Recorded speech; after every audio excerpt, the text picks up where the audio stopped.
My pleasure to declare this meeting open of the Richland County Natural Resources Standing Committee on this date of July 6th, 2026 at 9:30 a.m. We have a roll call, please. Carol, Here. Schoonover, Here. McKee, Here. Meyer, Nolan, Barry, Here. Holzman, Peg with Pietra, here, Kevin Forster. Do we have a verification of the open meeting law? The meeting has been properly noticed, sir. Thank you.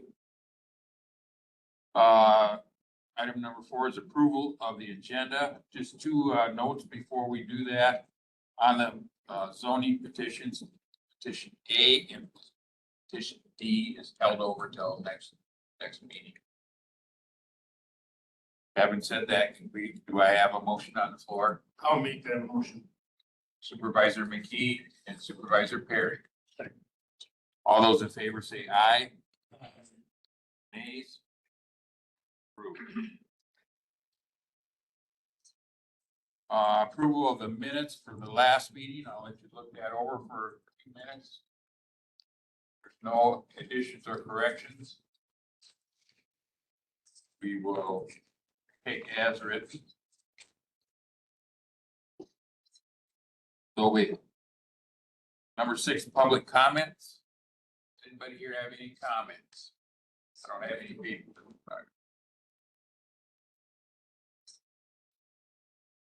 If not, we'll go into number 7, the zoning petition, starting with 7B. So yeah, as you said, 7A will be postponed. They still have to go to the township for approval. So 7D, we have an interesting rezone. This one has been in ag forestry for some time. It's in Buena Vista Township. There's currently a business being run off of there. Additional parcel was purchased from the neighbors that business is being run on. So we are petitioning to rezone. And I think Noel can maybe help me clarify on this. We did some research into the parcels that they did own, and I don't think we can require those to be rezoned residential because they've owned them that way since prior to the ordinance. But this additional parcel that they're using as commercial is what we're looking to rezone as commercial. The township denied the rezone because the residents do not want it rezoned. So they did not approve it. Motion on the floor for discussion and possible action. Supervisor Carroll, is there a second for that? Supervisor Perry, all in favor say aye. Discussion. Move to discussion. Mr. Carroll. Yeah. As far as I know, is this the first time we have gone against the township vote? I believe so. I don't know that I've seen one in 2 years that was denied by the township. I mean, our normal, it's not law, but our normal practice is to make sure the township is on board before we move on it. So I Okay. think we should go a little slow on this, but discuss it on precedent setting. And again, why is the reason why the township turned it down? My understanding is just because the residents didn't want it.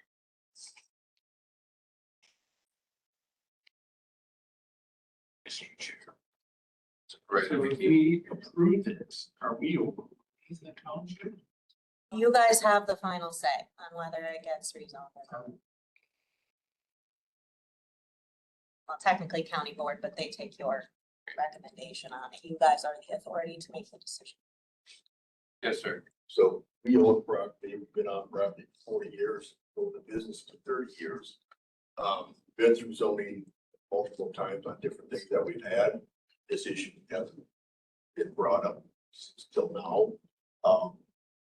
talking to Univista, they said, we sold the business.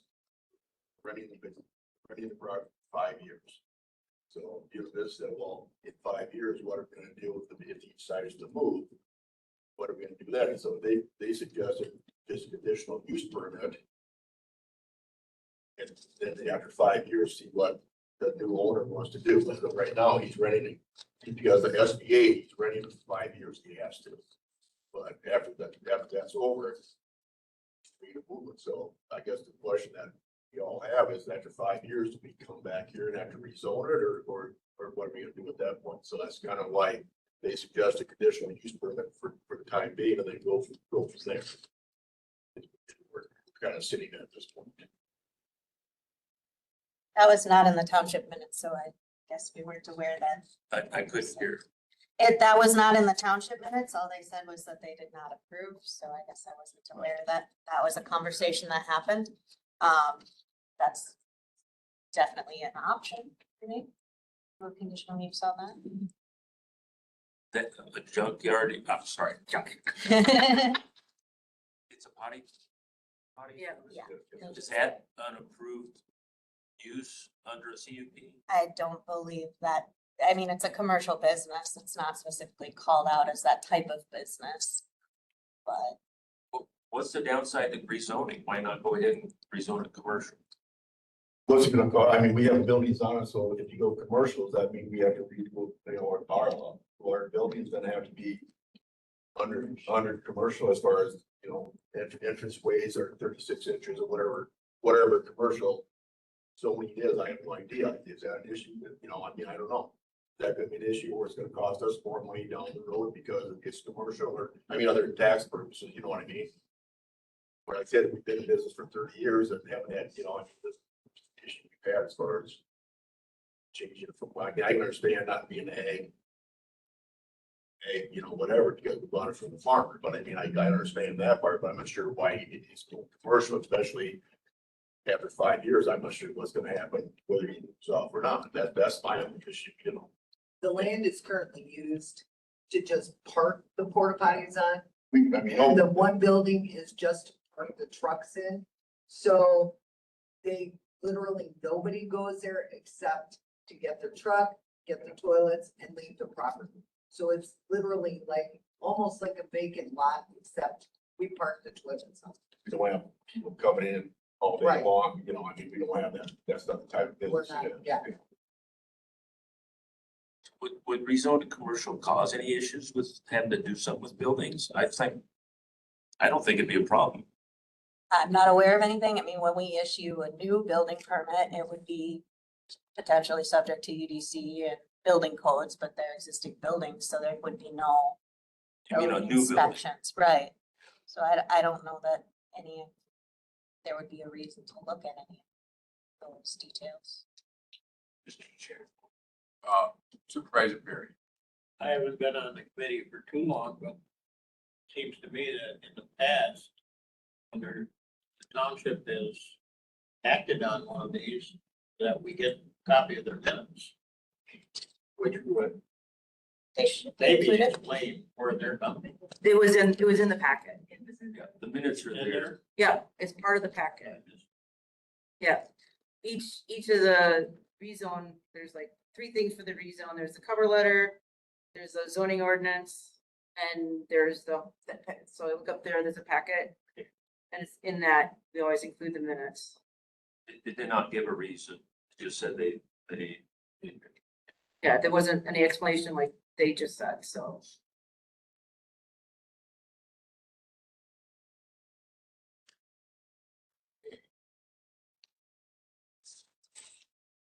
Supervisor Carroll. I was wondering, Jen, if you could maybe look into the implications for them if it was rezoned as commercial, and if there's no big downside to it. It's commercial, right? It is commercial, so I would be leaning towards rezoning as long as it doesn't cause a hardship on them. So would you guys mind if we give it another month to figure on? That's totally up to you guys. Then the other thing is, where you gonna split the parcel? I mean, I guess, I mean, that'd be the biggest question there, I mean, it's a 5 acre parcel, we have residential on. Probably out an acre and a half, or I don't know, you probably got more information than I got, or 2 acres, then the rest of the 5 is where 3 acres is commercial, but I mean, I guess it depends on how that gets split and how, that's something that we're paying for as far as you guys. Resurvey that, what the, I mean, I guess it's what's the cost to us, I mean, that's the big thing. And that's what I, What's the tax implications, the how, what's the difference between commercial and, I mean, I know there's a difference there, and I understand we're commercial. But again, we've been doing it for 30 years, and this is the first time we've had an issue, so that's where my concern is. Mr. Key. I'd like to know why the township denied it. I don't see anything saying why they denied it.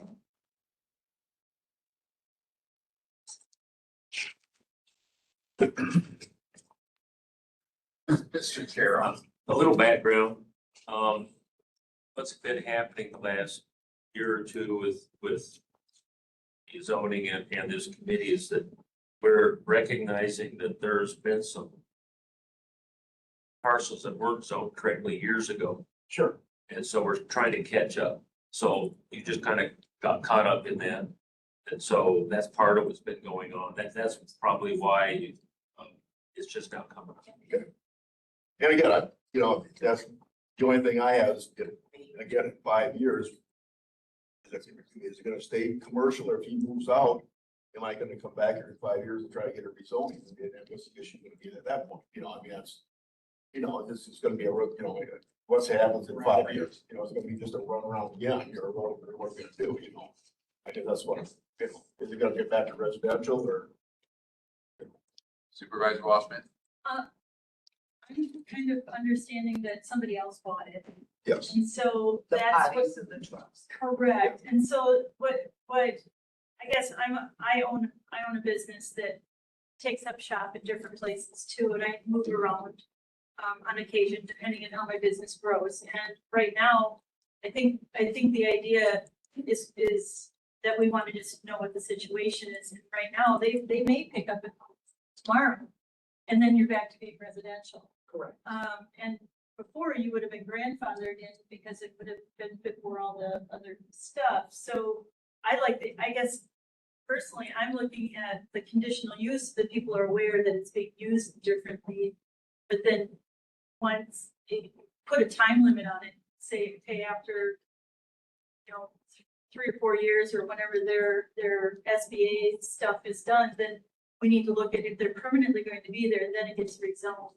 If they're not going to permanently be there, then it stays residential. Especially if they're not dumping anything or using any chemicals that are going to ruin the groundwater or things like that. I mean, that's from my perspective, just because I might take up residence somewhere for a little bit until we figure out what the business plan is.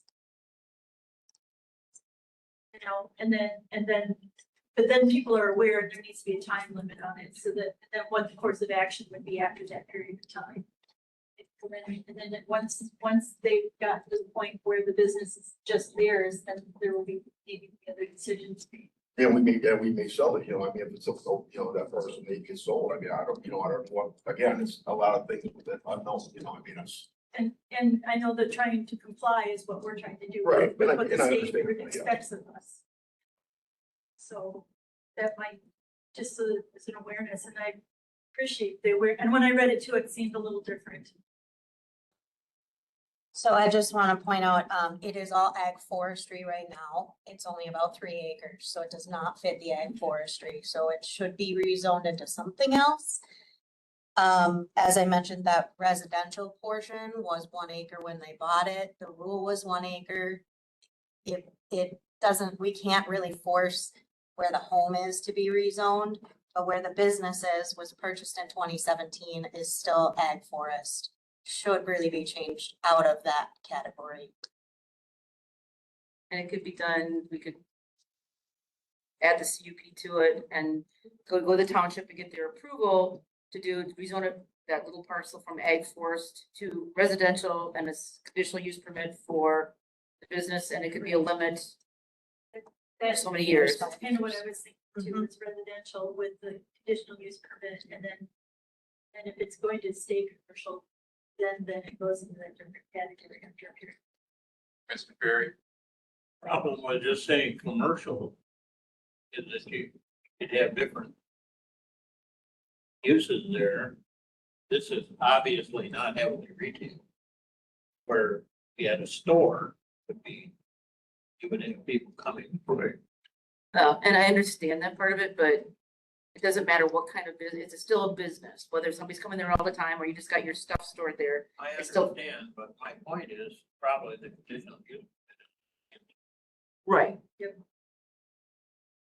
Kira?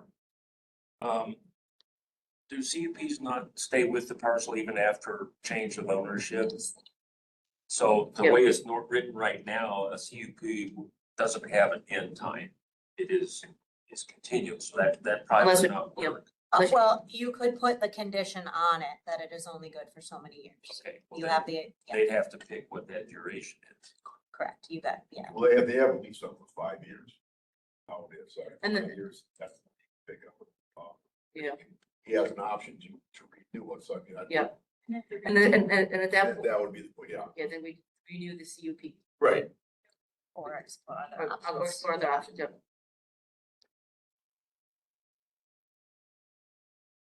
So I can go back to the township, find out why they denied. If they, I guess, are okay with the CUP, you guys would go back on the township agenda then and get an approval for a CUP. And then it would come back to us. The township was actually told us to go for. Okay, Yeah. yeah, and I wish they had put that in their minutes because they just said they denied it because you didn't want it and that was it, so. They Um, had suggested it.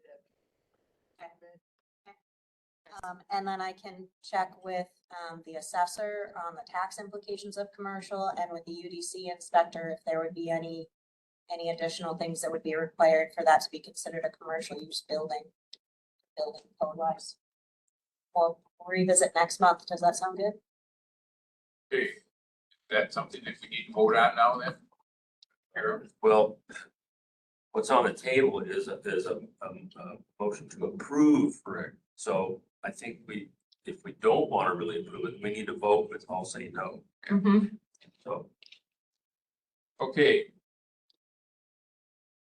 We'll vote for approval of the petition and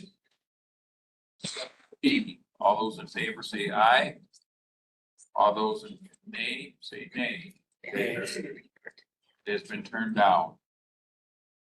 Now do we need another vote on for to table it till next month? I think we just give direction. Yeah, and I don't think so. That'll be the next thing. We'll update this with the CUP, which is a little bit more money. That's true. Yeah, but then you get on the town board right away. And then the next meeting will be the first Monday in April. Get the wrong date, August. Which is like, Yeah, well, that's okay. I think they understand what's going on. So if you're not here, they understand the situation because you've already been here. All right, Sounds like good to me. Okay, Thank you. going on to number C, petition to rezone parcels 002-0444-1000 and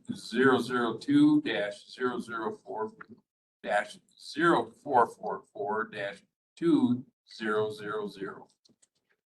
Wasn't that? no, that one was not, that's on, it's C. The next one. So this one is currently illegal non-conforming. It was split and owned by two different landowners. So they were both under 35 acres. The owner has since purchased all of it, so now he owns 38 acres there. So it was illegal non-conforming. We're just putting it back into. And I don't know if we talked with the township on this one, but I believe they had approved it to ag residential. I think maybe they were confused about why I was going back to ag forest. But that's really it's adjoining land. It is 2 parcels, but we look at the entire acreage that they own. So the correct zoning should be ag forestry. Wait, we're on 07, which one? We're in C. We're in C, seven Wait. C. Yep. Search of the 002, which is Aiken Township. Motion on the floor for discussion. Second. Supervisor McKee and Supervisor Carroll, all in favor, say aye. Wait, discussion First first. discussion. Okay, Is ready to is discuss. there any discussion? I somehow, years ago, it was split and nothing was ever done. And now it's the only own everything. It's silly to have it zoned the wrong district. Mr. Carroll. And there's no CSM required or anything like that. No, because it's over 10 acres. Right. And that's adjoining.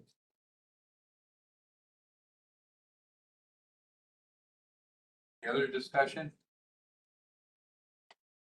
All those in favor of passing 7C, say aye. Aye. Nays? It's passed. Skipping 7D, going to 7E, petition to rezone parcel 032-1311-2000. Just a quick note on D, I received a phone call about an hour before the meeting that an adjoining landowner purchased that land. So I need to do a little research on how much land he now owns and what it should be. So it was put up for sale. I wasn't aware that an adjoining landowner would be purchasing, so it kind of changed things on that one. So for this one, this is, let me see which one. Okay. We're full of weird ones this month. I apologize. So this is actually, most of it is currently zoned ag residential. They are redrawing the survey, a little bit. So you can see on the survey map that's included in your packet, that there are dashed lines where the previous survey was. And now we have new survey lines. So there are some overlapping lands there. We're basically overriding that legal description with this new CSM legal description to have the lands appropriately described. So going from ag forest for those little tidbits, all into ag residential to follow the new survey lines.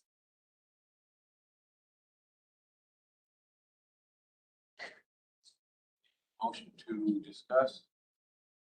Mr. Carroll and Mr. Nolan. Okay, discussion. So the current CSM in our packet is correct. That is the new CSM, that is the So new they boundaries. just had that done. Correct, yes. And the description for the ordinance is the description from that survey.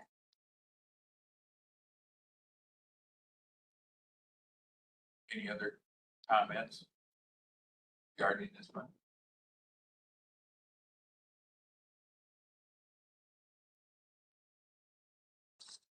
All those in favor of passing petition E, say aye. Aye. Nays? Petition passed.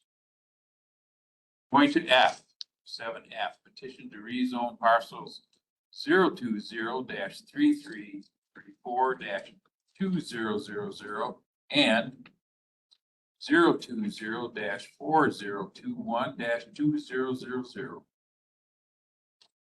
So 2 parcels down on Highway 60 on the Wisconsin River. This has been legal non-conforming for some time. I believe there was a bar there many years ago that burned down and was not replaced. So it's now being sold for a residential lot. So we need to rezone from legal non-conforming to residential so that a new owner could build on it. It is over 2 acres. Motion for discussion.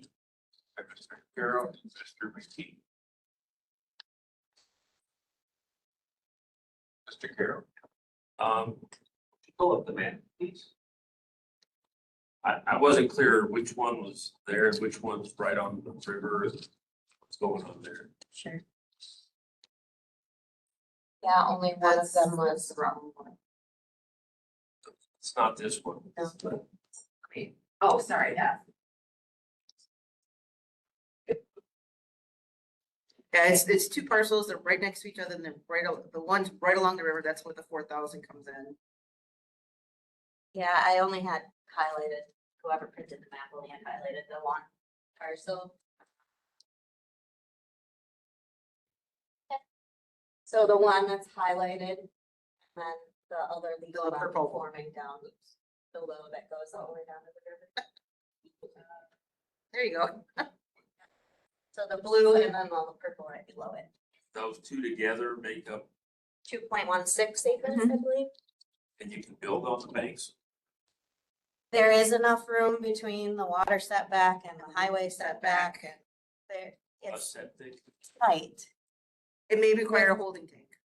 Yeah. That's what it tests for. Yeah, I mean, soils investigation, but there is 2 acres, so there's, So that's another bridge that's crossed there. Yeah, whoever wants to build would have to have a soil test done.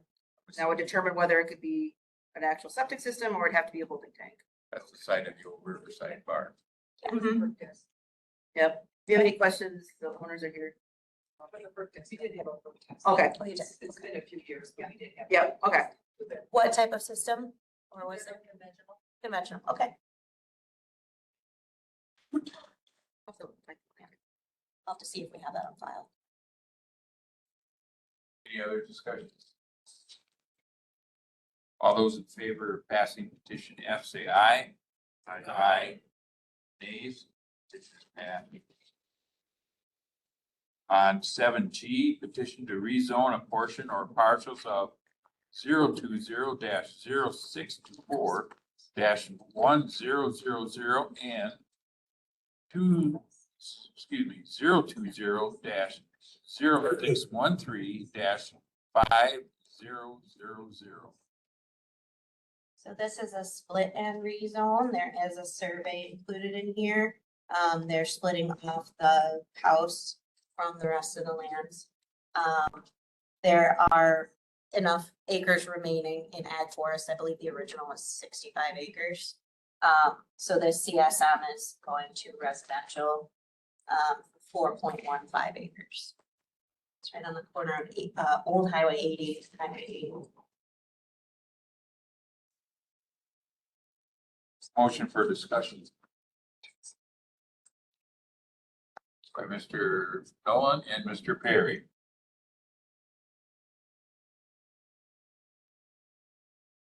Hey, Mr. Carroll. So I guess I've never really noticed before, is there a reason for that, have this egress easement on the driveway? What's up with that? I'm not sure.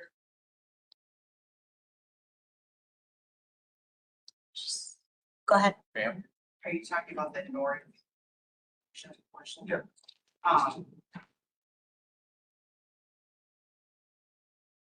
If memory serves me correctly, and I know that's one of the 2 listing agents for the property.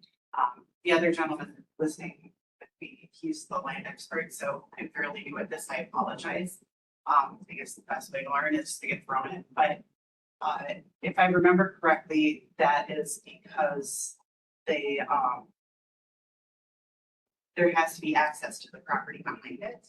Oh, And in lieu of possibly not being able to come in off of Old 80, they wanted to have something established, but I definitely, he's on board if we need to ask him any specific questions. That makes sense. Yeah, there's this stream along.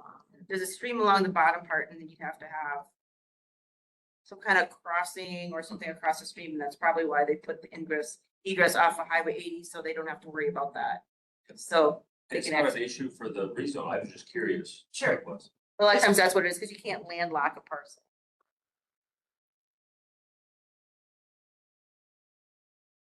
Anything else from the committee? If not, all those in favor of passing petition G, say aye. Aye. Nays? Petition is passed. Okay, going on to the reports. Zoning administrator. Okay. I'll let you start now, but add me in a couple things in. So septic and land use, we've been very busy. We're up to 87 land use permits. 17 of them are new homes. I keep talking to, like septic installers, and everybody keeps saying there's no money, but there's building going on. So honestly, we're seeing a lot of new building.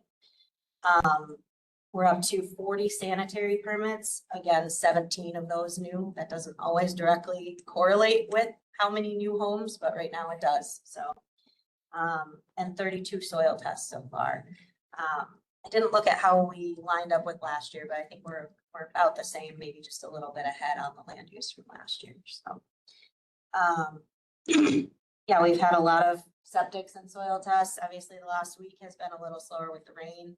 They can't install systems when it's wet, when the ground is wet. So that kind of delayed us a little bit, but yeah.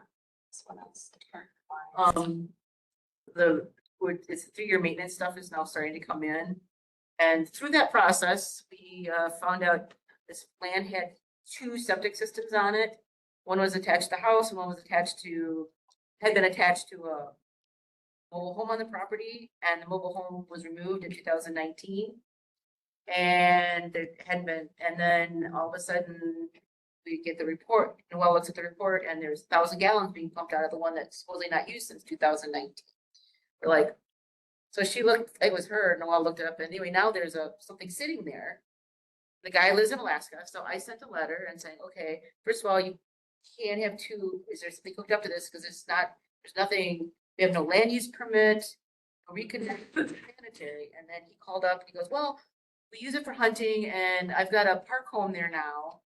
And we're not really using the house. We just come back 2 or 3 times a year to hunt. And I said, but there's nothing saying you a permit for that. You could reconnect to the septic. Well, I have a friend who's a plumber, and I called him and he told me how to do it. I said, that doesn't matter. It's illegal. You legally have to have a plumber hook you up. Oh, so we're in the process of working with him because and that's when we have to come back, because you only allow park home may not fit you have to have a conditional use permit, but I think it's not a stick-built home or something. And second of all, it's a second house on the property. It's ag forestry, but still there's certain criteria that has to be met. So there may be some things coming to the committee on that one. But my daughter had an interesting thing when I told her that the guy said, and his plumber friend told him how to do it. And Becca goes, well, I've got a friend who's a brain surgeon, so.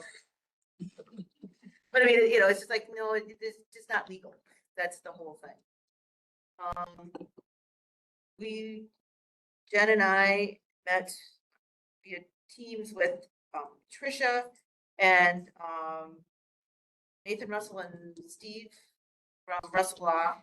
And we talked about getting some legal clarification on some legal things with the short-term rental.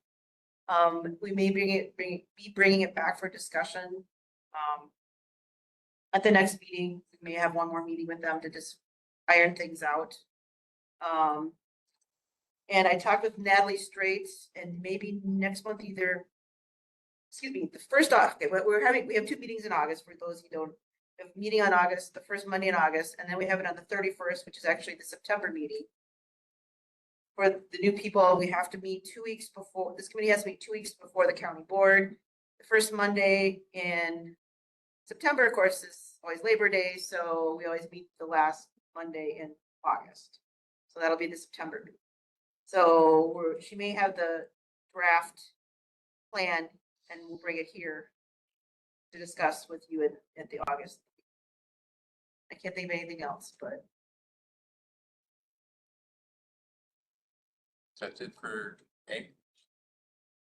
a violation report. So she touched on a little bit that one that we've sent letters to. The one in Aiken that we've been dealing with that just had a permit for a hoop house. I was out on a soil test for. He came in on Thursday and paid for his permit fees. I'm still waiting on the sanitary plan back from the state, but things are moving in the direction they should be there. We did charge, she did charge the after effect for the land use permit and the septic plan. Yep, and then we need to discuss with the attorney, what are our attorney fees on that? How much did we incur with them so that we can try and recoup that from him? The initial letter that we sent gave him, I think it was a minimum of $50 a day. And that was, I think, over 2 years, so it was over $20,000 in that fee. So that may be settled for whatever the attorney fees are. Not exactly sure how that's gonna sort out, but we're moving in the right direction, getting the permits and the septic system, getting everything in place as it should be on the land. And Tricia's working with the attorneys on that stuff, that part of it, that's above our pay grade. Campers, we started a list of places that there are campers in places. I've been, I guess, understanding the ordinance a little bit better now, and there is verbiage in there that any habitable structure, campers included, used for residential or a workplace, a place of business, has to have some kind of house, some kind of sanitary system. So any of those campers that are placed out on ag forest should have some kind of sanitary. So I want to try and start compiling a list of those and figure out if any of them have some kind of sanitary, and if not, start trying to start that conversation and get that handled the way that it's supposed to be. And then on sanitary, still the past dues, I had sent out notices just after the regular 3-year for any system that was past due that should have been done in 25 or before. We still have about 280, I think, systems that should have been maintained last year or before and still have not been. Those I will be talking with the attorney and going citation route, because they've had years, they've been given a notice. The deadline was June 30th. So that's my next major project here, is going through those and figuring out how do we actually issue citations to them and really encourage them to get that service. They did get quite a few back. We had people call, and some of them were,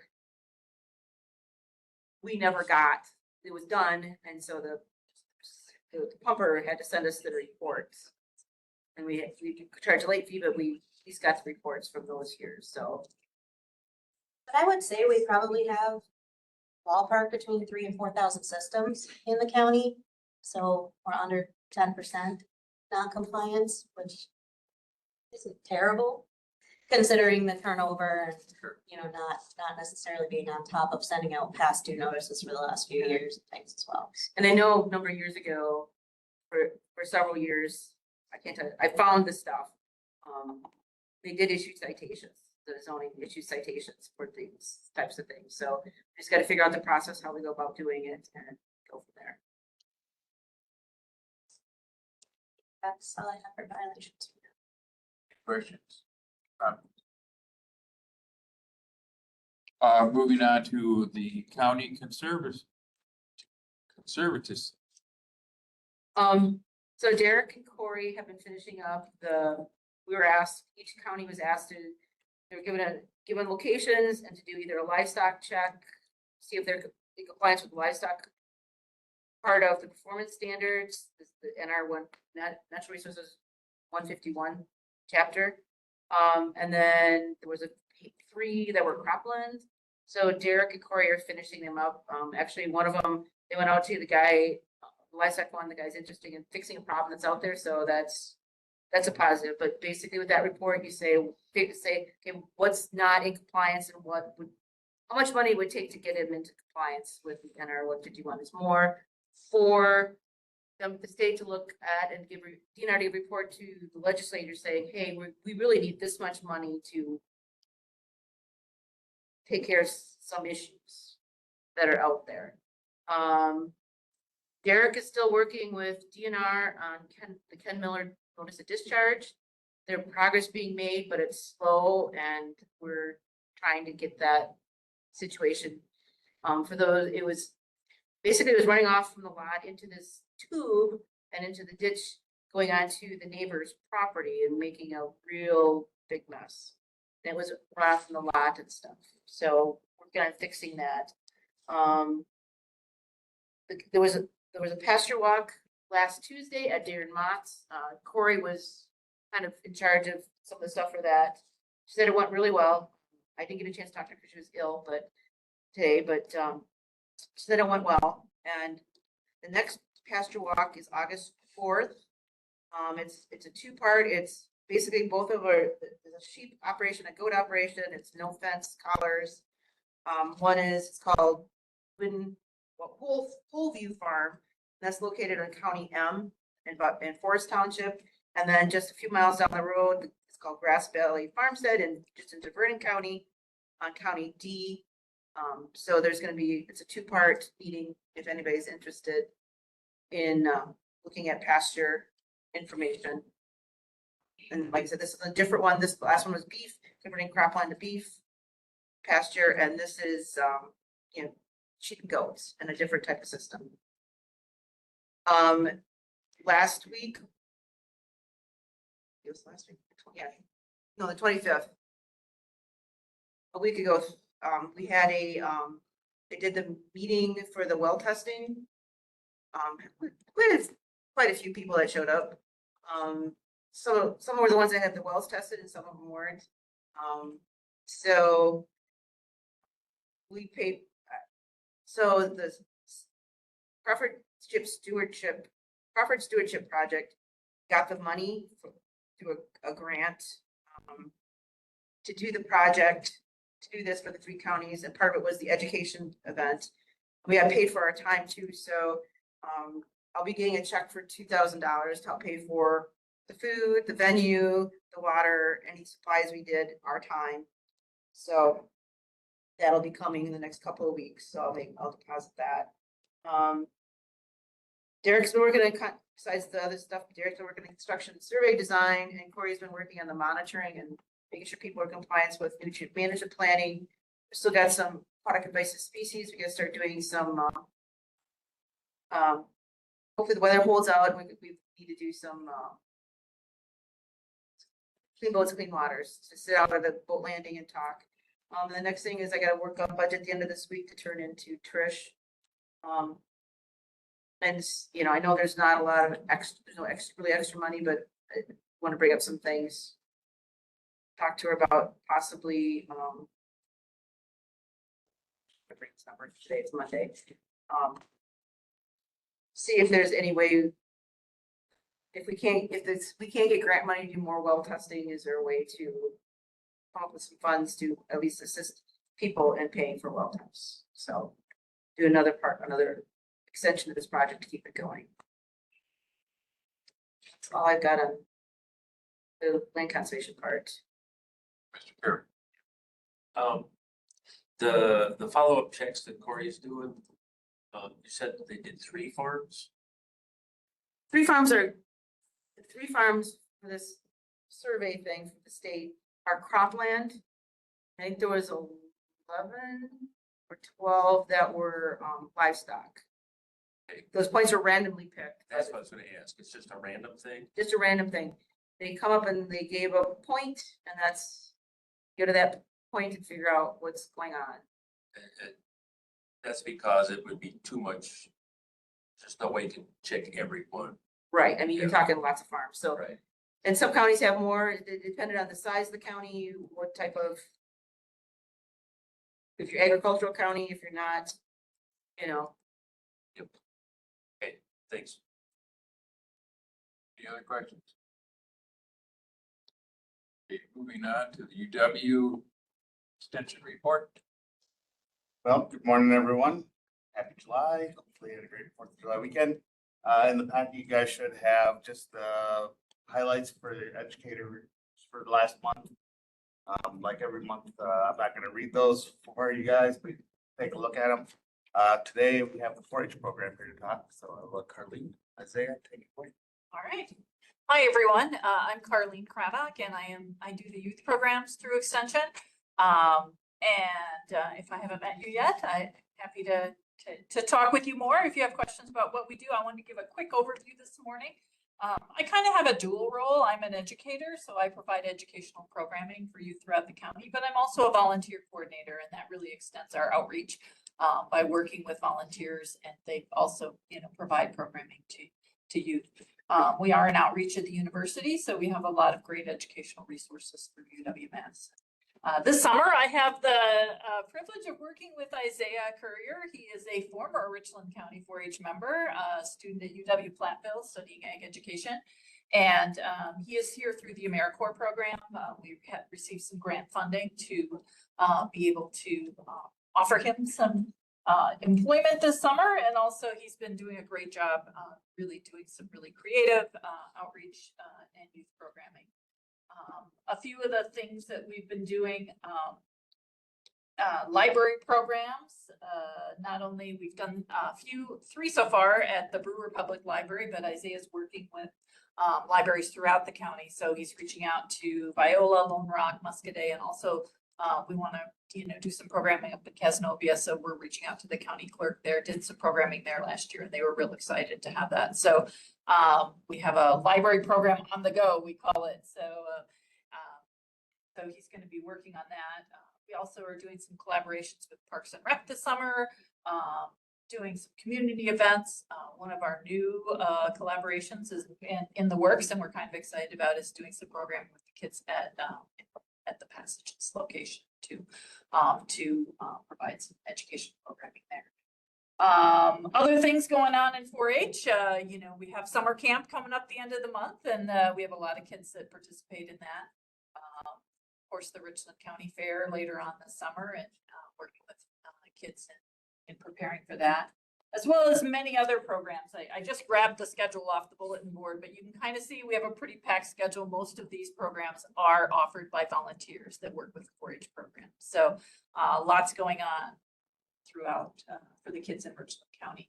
I did want to give Isaiah a chance to speak. One of the programs that he did, he was here last year too. I don't know if you remember, but he designed a program. It was kind of a fall festival to teach families about agriculture and some of the great resources here in the county. And I just thought I'd let him highlight, kind of what he did last year, and plans are in the works for doing it again toward the end of his term before he goes back to school. You want to talk a little about that, Isaiah? Awesome. So we get to collaborate with the Richland County Campus Foundation, Smart Farm. So I did like a Apple Fest there last year where we just did like educational resources on a farm. And so by collaborating with them, we get to use their land. And they had Dwayne and Wayne, I don't know if you know them, but they were out there helping, speaking on behalf of the county farm. Proposal so far is Saturday, 22nd. It'll be about 11 to 3. I know the 4-H Leaders Association is willing to provide food. We will have a cow there for beef management and health information. We'll of course have our Richland County 4-H table there, spreading more information. We will have the Richland County Campus Foundation there. We will have some other activities, walking the smart trails behind the farm and whatnot. We'll have the Richland County Dairy Promotion Committee and Dairy Farmers of Wisconsin there. And let's see, and last year we partnered or collaborated with the Oakwood Fruit Farm. So we got apples donated, and we used the apple press that's at the farm. So I'm hoping to get that in the works again. But yeah, that's pretty much what I got that so far for this summer.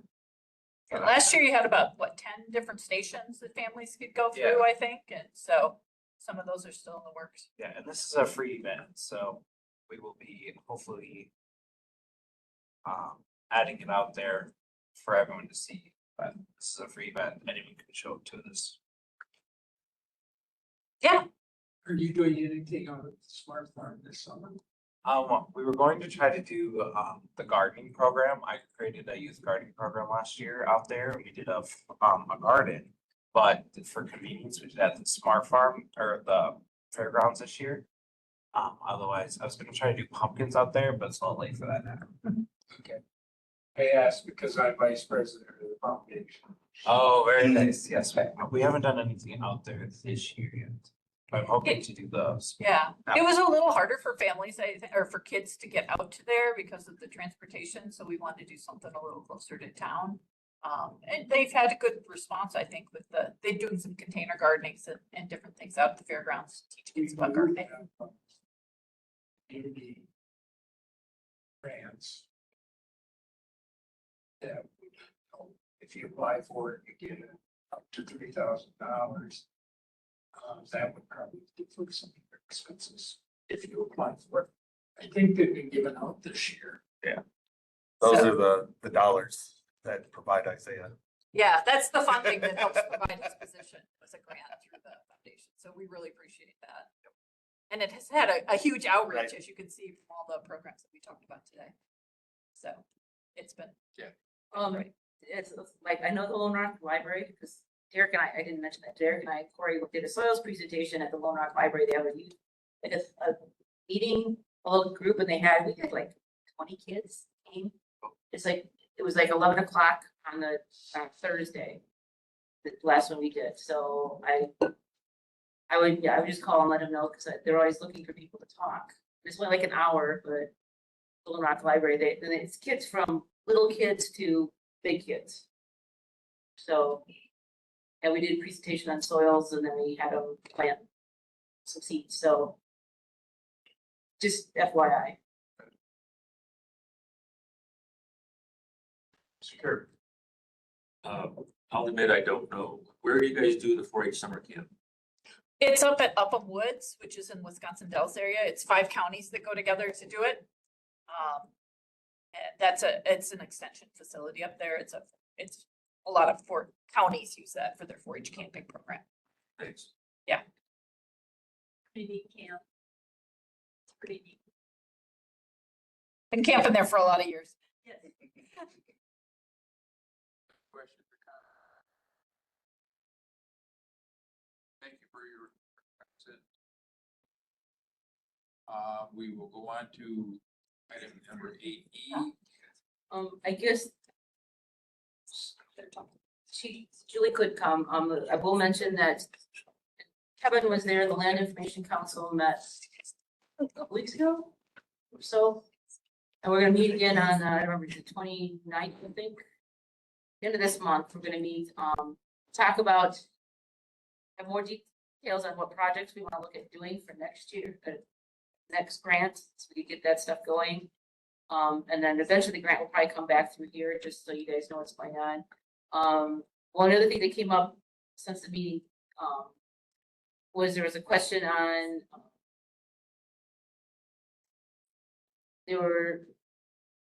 Deb would like to get a plotter scanner for their office, basically a scanner, but I met with John and her, John Cooey, and what they were looking at. The one we've got is like 30 years old, not 20 years old probably. It still works, so, but it's not in our plan. So I asked the guy at the state level, and anything we do that's not, anything that we do has to be in the plan. So we may end up talking about amending the plan for any other activities that is not in the plan itself. Whether it's retained money that is retained here or the grant money we get. So that's something we'll have to talk about. One of the things we talked about too, we'll probably have to amend the plan for that too, is to NG 911, that's where we found the addresses. Addresses are, for whatever reason, aren't the correct addresses. So if emergency management goes out, sheriff or police, depending on where they're located, those addresses, we have to do something to amend or fix the addresses. The ones that have to replace their signs out in the country, where we all don't feel that they should have to pay for it. It's not their fault that the address is wrong. So we talked about that if it's under $5,000, it would come through the retained fee. So we'll have probably now finding that out, we'll have to amend the plan for that. And it's a land use thing because they have to know where the tax bills go and stuff in the correct place. And then if it's over 5, then Trish would say it would probably come out of contingency or something to pay for it, because we don't feel that the landowner should have to pay for something that's really not their mistake. Sure. We have a feel for how many addresses might be. Not right now, they're working on trying to come up with a number. We figured out it's about, our cost is like about $45 a sign. Charge 100, but that's include the time spent. And putting, you know, it takes her a while to get everything, figure out where it's supposed to be. And when it comes to redoing these, we'll probably, we just talked about it, that there's the room where the former zoning person used to sit. And we'll probably move a computer over there. We talked about MIS, moving a computer over there. And so we all could be in that room. Otherwise, she's sitting at her desk, the phone's always ringing. And the people are always stopping in, and it's like she needs a place where she's not being interrupted, so she can do it right. So I think that's all we've got at this point. On to discussion and possible action, approval to fill the UW Extension Regional Livestock. Yep, so, for those of you who don't know, or Beth, McElwain, who was the regional livestock educator. She covers 4 counties, so it's Richland, Crawford, Vernon, and La Crosse counties. She put in her resignation. She's gonna take a job with the Wisconsin Beef Council. I know Beth's been in here a couple times, but I don't think she's been in here with the new committee yet, so. So basically that position is a position that's been focused on beef management, direct marketing, and other general livestock production within the 4 counties. And so when we have a vacancy within an extension educator position, because we're in a partnership with you guys, right? So we have a contract that has the different positions listed. We want to make sure that we don't just go back to refilling the position if their county doesn't feel like it's a position of need for them, or if they're want to look at a refocus or some type of thing like that. So we want to have these discussions before we just automatically refill a position and then get to the next budget cycle. Like, no, that's not what we want. So we're just getting reaffirmation of, is this something that Richland County still wants to move forward with in their sharing of this livestock educator position, which is really about a $13,000 a year commitment on the county side. And then with that, if the answer is yes, is there anything within that livestock educator position that you feel that we would like to explore, or needs that aren't being met that you would like to look at? And then if the answer is no, do you want that $12,000 to shift into another program? Or so those are the kind of questions that we ask right now. So far, we've talked to La Crosse County. They're on board again to refill as was, and so is Crawford County. Meeting with Vernon County next week. So on the state side, the financial funding for the position is a go. So just kind of getting you guys' reaffirmation and approval. Want me to continue filling or something different? Discuss. I'd like to discuss. Yeah. And you've already been doing this, but I just want to emphasize that going forward, we're gonna see more and more, I think, shift to rotational grazing,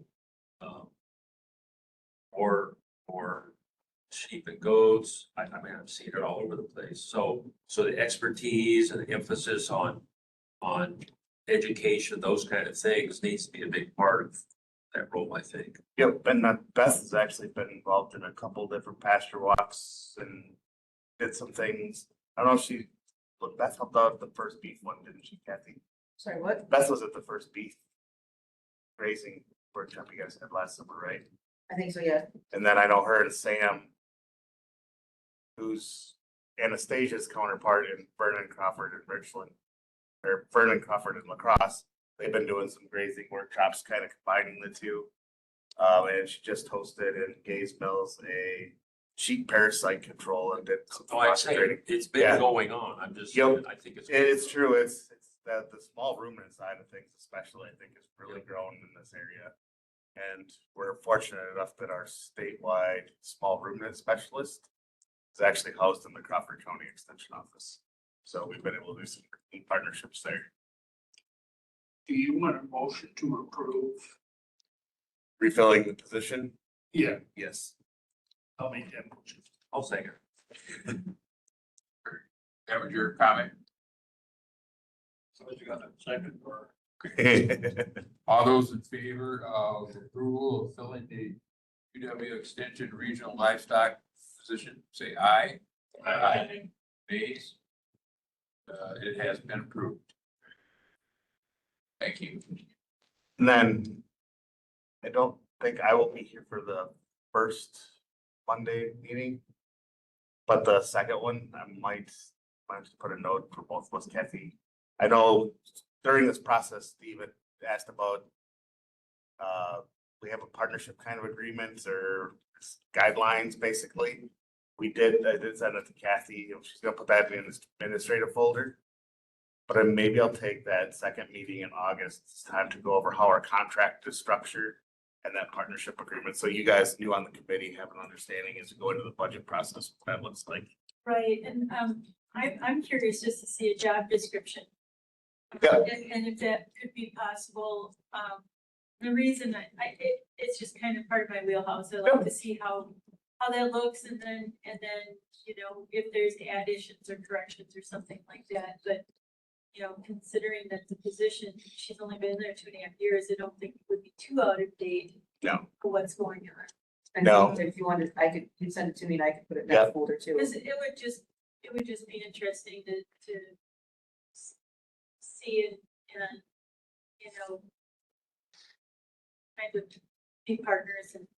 Yep. what's going on So, with that. Yeah. And just to expand upon the hiring process a little bit too.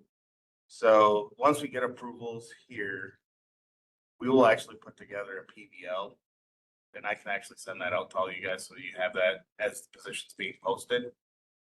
Extension does the first preliminary interviews, and then when we do the final interviews, it'll be at one of the 4 counties, and then I usually invite a committee member from each of the 4 counties to be represented on there, so we have county input to into who that person is. That's kind of how that process works moving forward as well. But yeah, I'll get you something that's our extension, I'll be honest, our position descriptions for extension, every educator has the exact same one. They're broad categories so that they fit a 4-H educator and they fit a community development and they fit ag. So when we do all our performance reviews and things like that, they can compare apples to apples amongst the other university employees, right? But we do have a position summary that is designated for, so it's not a true position description, but I'll send you what the position summary is for this position. Sure, that's something I could look for. Oh, yeah. Whatever that, yeah. Things. Yeah. Understand. Yeah, because like most of our, if you actually look at an extension position description, it's like identify local needs and meet programming to Sure. stakeholder engagement 20%. You know, those are the kind of lines that fit into our position descriptions, but then we look at the topical summary on the backside that fits that. So I'll get that to you. All right, thank you. Yep. Anything else from the meeting? Moving on to correspondence. Future agenda items. I'm assuming we're going to revisit 3 of them. 3 of the petitions. Is there anything else? Will the STR be on for ready? Oh, yeah, hopefully we'll have the STR.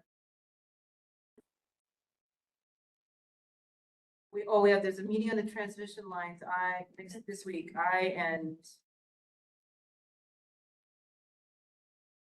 May have some Yeah. more information to provide on that. Mr. Carroll's not here. transmission. yeah, I put his name on there just because he's been involved with it.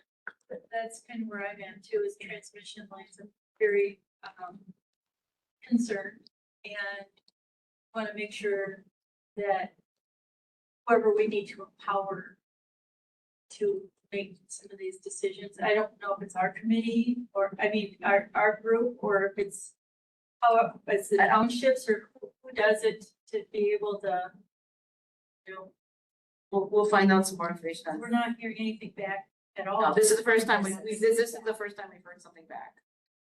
So we're meeting with the gal from that, lady from that group. CI, whatever it's called. Josh and I and Steve and Jen and I, we're gonna meet with them. And to do some discussion and. This is Thursday. You can obviously go to, like, Well, I'd like to, if I can get some information. Yeah, it's. I'll, What time is it? I know I have a presentation. 1 o'clock. 1 o'clock. Okay. I'm not sure, I don't remember if it's here, I don't think we. No, it's in person, and I don't think we decided if it's here at the highway shop, so, I got an email this morning, and so I emailed Josh. Put him as Maybe we out, should think of an official position, maybe us two mentions. You know, we should have an official position on how we feel about the transmission lines and things that we would expect. You know, too, I mean, this is all zoning stuff, so I don't know how. And we really have no authority. no information yet either. What so their that's plans are, kind we have of no what idea where they're this- planning, Well, how do we get? that's why we're meeting, That's that's why we're what- meeting Thursday. That's That's the- exactly what we need. This to is our figure first out. contact to say, What's show going on, us your plans, what are, yeah. right, we have no idea where they plan on going, any of that sort of stuff, with using existing corridors, or they're expanding somewhere else, we don't know. That was some of our questions we asked. And then look what they did in the other counties. There's a regular route and an alternate route and then an alternate of the alternate route and it's. So anyway, we'll find out more information on Thursday. So we'll probably bring that back and let you guys know what's going on. I don't know where it should, if there's a strong feeling one way or the other, where it should come from, but at least you guys would know. And any other future agenda items? If not, I'm looking for a motion for adjournment of this meeting. Make that motion. Mr. McKee and Mr. Nolan. All those in favor say aye. Aye. Meeting adjourned.